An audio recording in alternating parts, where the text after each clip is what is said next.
The paradox of pursuit. They teach you to try harder, to chase your dreams, to never stop until you get what you want. And yet, the more you chase, the farther everything seems to run. Love, peace, success, clarity. The tighter you try to hold them, the faster they slip from your hands, like water that cannot be confined. Here is the paradox. No one teaches you. You don't attract by chasing. You attract by allowing. Because the moment you stop trying to control everything, everything begins to find its way to you. Why we chase. The illusion of control. From childhood, we were taught effort equals reward.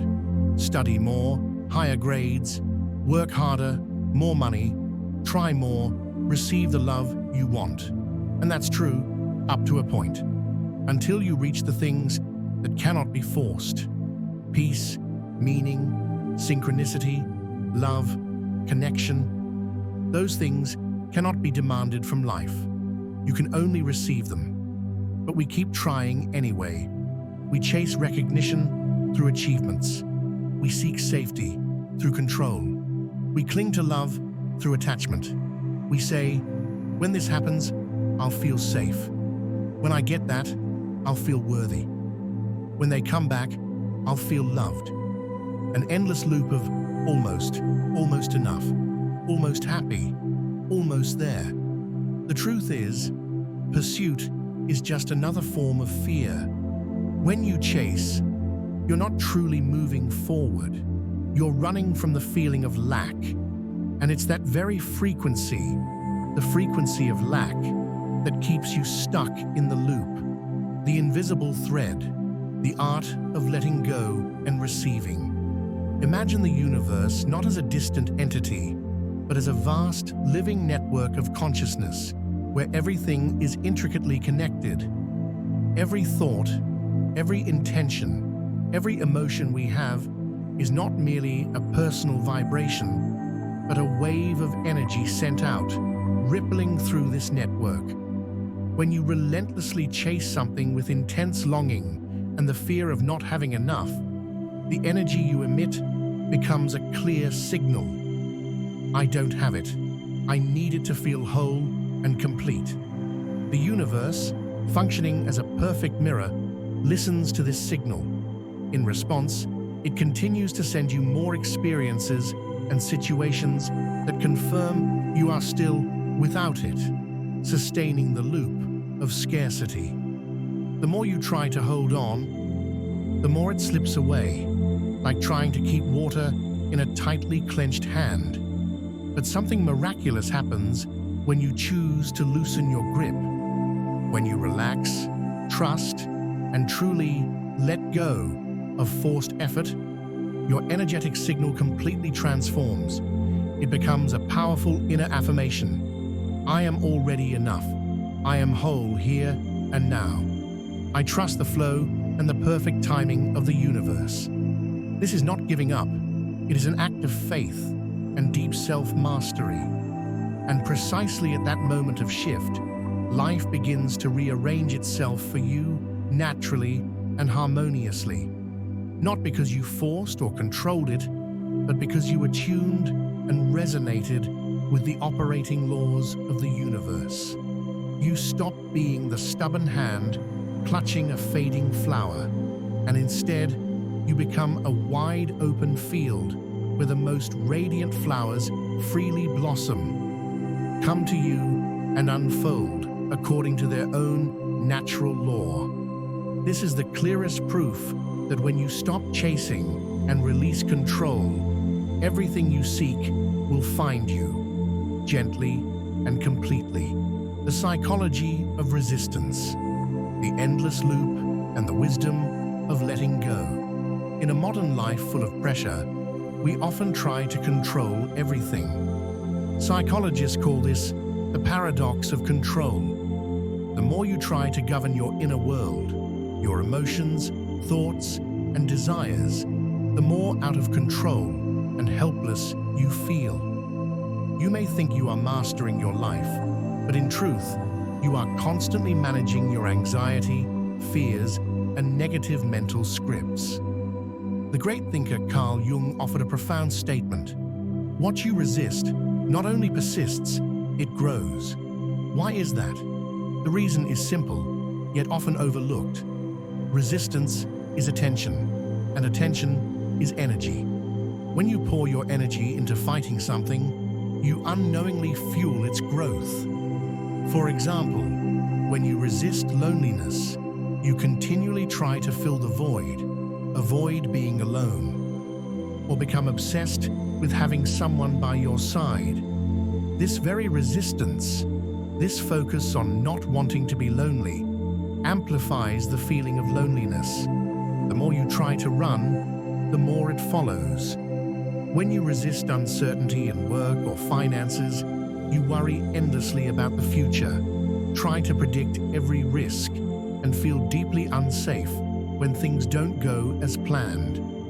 The energy spent resisting uncertainty multiplies your insecurity, trapping you in a spiral of anxiety.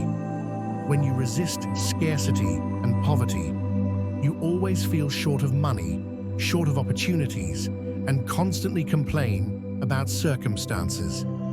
Instead of seeking solutions, you focus on not wanting to be poor, which inadvertently nurtures a scarcity mindset, making it harder to escape the loop. Here's why. The mind doesn't truly understand the word not. If I say, don't think of a pink elephant with wings flying across a bright blue sky, the image appears instantly in your mind. Likewise, when you tell yourself, I don't want to be lonely, your subconscious only receives and focuses on the key word, lonely. When you say, I don't want to fail, the subconscious hears only fail. Therefore, letting go is not a sign of weakness or indifference. On the contrary, it is a manifestation of deep psychological wisdom. Letting go is understanding that resistance only strengthens what you don't want. It is the conscious act of realigning your energy, no longer pouring it into what you resist, but directing it toward acceptance, trust, and what you truly wish to create. When you stop resisting the darkness, the light naturally finds its way to you. The river and the clenched hand. Imagine you're standing by a river. You scoop water with both hands, hoping to keep it. But the tighter you clench, the more it slips away. When you open your palms, the water flows naturally through you. Life is the same. The river does not stop for a closed hand. It flows where there is space, where there is openness. If your life feels blocked, perhaps it's not that the current has stopped, but that your hands are holding on too tightly. Desire is sacred, but attachment is a prison. Don't misunderstand. Wanting is not wrong. Desire is sacred. It is the creative spark of the universe experiencing itself through you. But when desire turns into desperation, you shift from co-creation into contraction. Desire says, I am inspired to receive this. Desperation says, I cannot live without it. And that very energy, the energy of fear, is what blocks the flow. Because when you cling, you are confessing your fear of loss. And what you fear losing, you can never truly receive. Therefore, the work is not to kill desire, but to purify it of fear. Turn wanting into welcoming. Turn chasing into choosing. Turn control into connection. The power of letting go, merging with the flow. In neuroscience, the state of true letting go is often referred to as the flow state. When immersed in flow, the brain stops overanalyzing. The prefrontal cortex, the hub of worry and control, quiets down. You stop trying to manipulate outcomes and become fully present in the moment. Artists, elite athletes, and meditators all describe the same sensation. Time seems to dissolve, effort seems to vanish, and everything begins to unfold naturally and smoothly. This is precisely the state in which manifestation truly occurs. Manifestation is not thinking harder or forcing. It is a profound freedom, a release from the burden of control. As you relax, your nervous system becomes open and receptive. Your heart opens, your intuition clarifies. Then, you begin to notice meaningful coincidences, a phone call at the right time, a stranger casually mentioning what you've been thinking about, or an unexpected opportunity appearing. This is not mere randomness, but resonance. You no longer broadcast the frequency of fear or scarcity. You are attuned to ease, grace, and sufficiency. That is when the universe responds to you with exactly what you are transmitting, the shift from force to flow. So what happens when you stop chasing? First comes silence, a strange emptiness, because the chase was noise. It kept your mind constantly busy. When you stop, you meet yourself in the stillness. At first, it feels uncomfortable. You'll want to grab your phone, make plans, do something, anything. But if you stay with that quiet, if you breathe through the urge to do, you will feel a subtle movement. The anxiety of control softens. The body relaxes. Energy begins to flow again. You realize life doesn't need your constant interference. It only needs your cooperation. When you stop being the storm, you remember you are the sky. The mirror principle, the outer world reflects the inner reality. Everything outside, from people and events to circumstances, is a precise mirror of your inner world. When you incessantly chase something, that action sends a powerful message to the mirror. I am not enough without this. And the mirror, with absolute honesty, reflects that message back.